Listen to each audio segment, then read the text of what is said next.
musica dei migliori spettacoli di baby dance, la Lega Bassanese ha accolto il leader del Carroccio, Matteo Salvini. Il meglio che il Carroccio cittadino sia riuscito a fare, vista la limitata partecipazione di persone nonostante la giornata di mercato.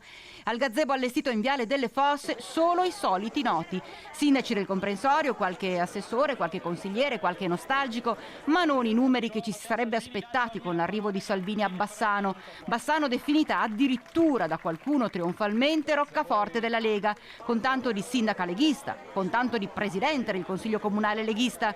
Beh, povera Lega, verrebbe da dire. Ma tornando a noi, il segretario nazionale del partito ha fatto tappa per promuovere in realtà la raccolta firme per il referendum relativo alla riforma della giustizia. Una firma fondamentale perché ci siano processi veloci, certezza della pena. Un processo non può durare 10 anni, non ci possono essere milioni di italiani che per anni rimangono in sospeso, significa famiglie rovinate, aziende fallite, quindi anche nei tribunali chi sbaglia paga e bisogna essere veloci come in tutti gli altri uffici del mondo. Salvini ha toccato anche la questione Green Pass e ipotesi ritorno in zona gialla, visto l'aumento di numero di contagi da Covid delle ultime ore anche in Veneto, andando però a scongiurare il peggio. Bisogna mettere in sicurezza tutti coloro che hanno più di 60 anni, che sono quelli che hanno rischiato di più e sono morti di più.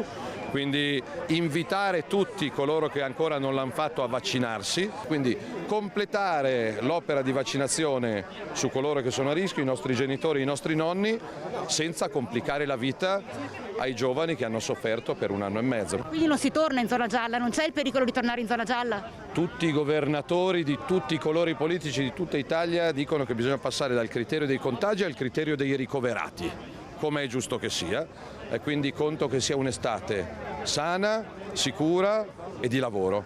Non voglio pensare a chiusure, limitazioni o altro.